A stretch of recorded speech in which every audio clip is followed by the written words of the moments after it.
kegiatan interaksi antar manusia ataupun usaha-usaha yang dilakukan manusia itu apa saja dalam memenuhi kebutuhan ekonominya. Nah, dalam memenuhi kebutuhan ekonominya, pasti manusia itu selalu berinteraksi sosial dengan manusia yang lain. Oke, Ibu tanyakan dulu nih, tadi kan sudah interaksinya, pengertiannya. Lalu interaksi sosialnya itu apa? Ada yang tahu? Wah, lupa. Oke, interaksi sosial itu adalah hubungan timbal balik ya, antar individu dengan individu ataupun bisa dengan individu dengan kelompok gitu ya. Itu interaksi sosialnya dulu, karena kita sebagai manusia itu pasti saling berinteraksi dong dengan manusia. Begitupun dengan melakukan kegiatan manusia, kegiatannya ataupun melakukan usaha gitu. Ibu akan bahas dulu tentang interaksinya dulu ya. Kita akan bahas tentang aktivitas manusia dalam memenuhi kebutuhannya. Itu materi yang kita pelajari, aktivitas manusia dalam memenuhi kebutuhan. Pasti kalian tahu dong kalau misalkan materi ini ya gampang lah ya untuk kalian pahami. Nah, dalam memenuhi kebutuhan juga kan tadi sudah Ibu Sofa bilang, pasti manusia itu selalu berinteraksi dengan manusia lain yang disebut dengan interaksi sosial. Nah, contoh interaksi sosial itu yang kalian ketahui apa saja tadi dalam bidang usaha. Selain itu deh, misalnya apa lagi? Apa ya? Interaksi sosial contohnya? Contohnya jual beli kali ya. Oke, tadi kan sudah ya? itu dalam kegiatan ekonominya atau usahanya. Selain itu ada yang tahu? Gotong royong. Gotong royong, oke boleh. Gotong royong misalnya dalam interaksi dalam sesama warga gitu Iya, ya. betul. Kemudian interaksi sosial terhadap misalnya Bu Sofa dengan kalian sebagai murid itu termasuk dalam interaksi sosial. Dan juga misalnya dalam perusahaan ya. Misalnya dalam pimpinan atau pemimpin atau bos, direktur dengan karyawan itu termasuk interaksi sosial. Nah, tadi sudah dibahas tentang interaksi sosial, lalu aktivitasnya apa saja? Aktivitas manusia dalam memenuhi kebutuhannya. Nah, yang perlu kalian ketahui dalam usaha yang dilakukan manusia dalam memenuhi kebutuhan itu, ada yang tahu berapa golongan? Bisa dibagi berapa golongan? Ada berapa golongan? Lupa tuh. Lupa ya. Oke. Kita bahas satu-satu ya. Aktivitas manusia ataupun usaha manusia dalam memenuhi kebutuhan itu digolongkan menjadi 5. Nah, yang pertama itu apa usahanya? Usaha bidang agraris ya. Nah, usaha bidang agraris itu terbagi menjadi berapa? Ada usaha perkebunan, pertanian, kemudian perikanan, kemudian macamnya gitu ya. Tadi Ibu sebutkan dulu ada perkebunan, pertanian, perikanan. Nah, itu sekilas tadi usaha agrarisnya dulu ya yang dibahas. Kemudian yang kedua yaitu usaha bidang jasa. Yang ketiga usaha bidang pertambangan.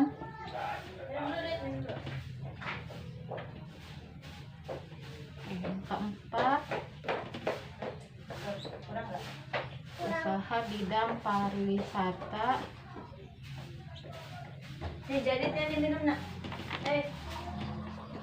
Kelima itu usaha bidang perindustrian.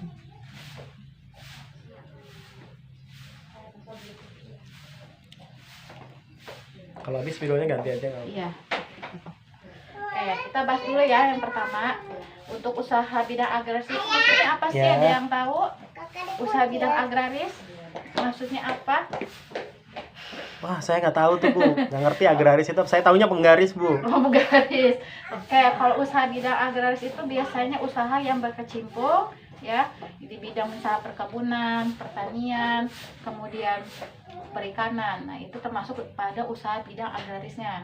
Nah, contoh dari usaha bidang perkebunan itu, dalam perkebunan banyak yang kita tanam di sekitar kita itu ada kebun cabai, kemudian kebun teh, kemudian kebun kelapa sawit dan semacamnya. Itu termasuk pada usaha bidang agraris yang perlu kalian tahu ya. Nah, itu termasuk usaha manusia dalam memenuhi kebutuhannya kayak gitu. Yang kedua yaitu ada pertanian. Nah, pertanian itu selain yang dari kita lihat ya, para petani Di sawah. menandur ya, menandur di sawah itu ada yang tahu lagi apa itu selain dari contoh usaha pertanian? Contohnya selain yang tadi di padi, maksudnya menandur padi gitu, di sawah. Selain itu ada lagi yang kalian ketahui tentang pertanian, usahanya contohnya?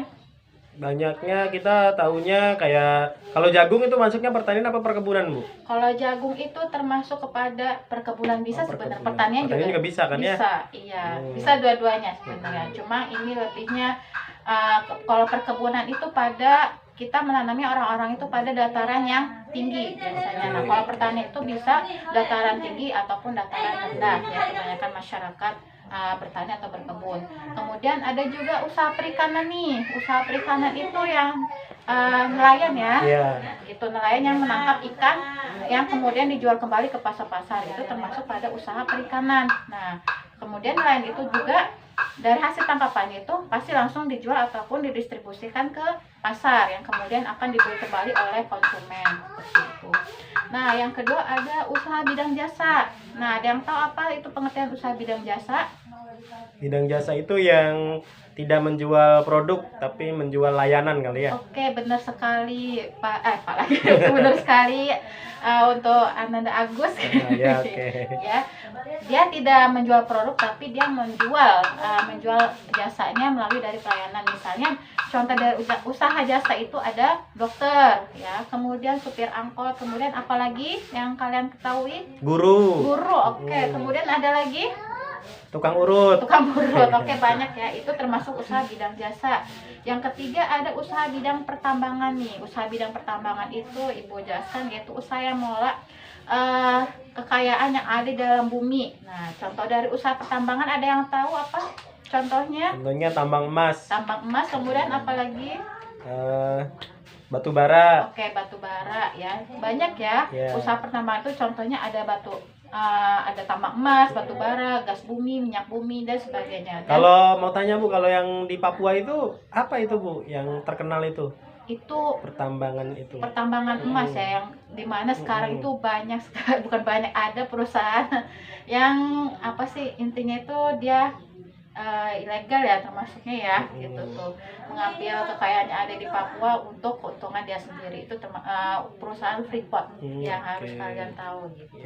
Ya, itu Papua itu emang sebenarnya banyak sekali kekayaan yang ada di situ, termasuk dari tambang emasnya, dari tambang minyak buminya. Nah, makanya kita sebagai Ibu ini dulu ya, Ibu kasih tahu dulu. Makanya kita sebagai generasi muda ataupun generasi pendidik harus bisa intinya itu pintar gitu ya, harus bisa mengelola secara baik kekayaan yang ada di bumi ini ataupun sumber daya alamnya sehingga tidak dieksploitasi ataupun diambil habis-habisan oleh orang-orang yang tidak bertanggung jawab gitu ya. Makanya kalian disekolahkan di sini itu untuk apa? Untuk bisa memahami keadaan kita yang sekeliling kita seperti itu. Nah, yang keempat ada usaha bidang pariwisata. Nah, usaha bidang pariwisata ini dia yang berkaitan dengan wisata-wisata ataupun yang ada misalnya kayak tempat-tempat liburan kayak gitu ya, yang bisa dikunjungi ataupun dinikmati oleh misalnya dari wisata asing gitu yang datang ke Indonesia gitu. Itu kan banyak ya wisata-wisata yang ada di sini dan menjadi minat para pengunjung juga gitu untuk memenuhi kebutuhannya. Nah, misalnya ini contohnya apa? Misalnya kayak guide gitu ya, yang menerjemahkan bahasa-bahasa gitu yang dimana orang asing ini datang ke sini.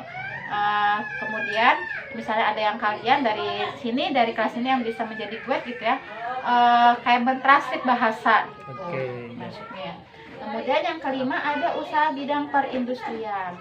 Nah, usaha bidang perindustrian itu apa yang kalian ketahui? Ada yang tahu? Ada yang bisa usaha bidang perindustrian itu? Nggak tahu Bu. Oke, usaha bidang perindustrian itu termasuk misalnya usaha yang dikelola oleh ibu rumah tangga bisa ya, kemudian oleh perusahaan dan sebagainya. Nah, kalau perindustrian itu, kalau dalam perusahaan itu dia terbagi menjadi 3 pengolahannya. Ada yang bahan mentah, bahan jadi, dan bahan setengah jadi. Itu yang dalam ranah perusahaannya gitu, yang PT-PT. Kemudian kalau misalkan yang perindustrian dalam rumah tangga itu biasanya disebut dengan perindustrian mikro kecil atau industri kecil, itu dalam perindustrian rumah tangga. Nah, ini anak-anak Ibu bahas ya, sudah bahas dari aktivitas manusia dalam memenuhi kebutuhan itu apa saja. Yang pertama ada ini ya, usaha bidang agraris, bidang jasa, pertambangan, pariwisata, dan perindustrian. Nah, sebelumnya ada yang mau ditanyakan dari Tuh mau tanya Bu, kalau yang perindustrian, kalau yang di Banten ini yang terkenal yang besar apa aja ya Bu? biasanya Perindustrian. kalau di Banten ini ada, kita lihat itu batik Baduy ya perindustriannya itu. Kemudian usaha pengolahan makanan kecil kayak gitu, yang warung-warung itu termasuk dari dalam perindustrian kecilnya gitu, kayak sate Bandeng, ini makanan khas sate Bandeng ini dari Bandung, yang dari Banten. Oh gitu. Oke. Ya. Oke, cukup ya Iya. untuk yang IPS. Sekarang kita coba untuk matematika.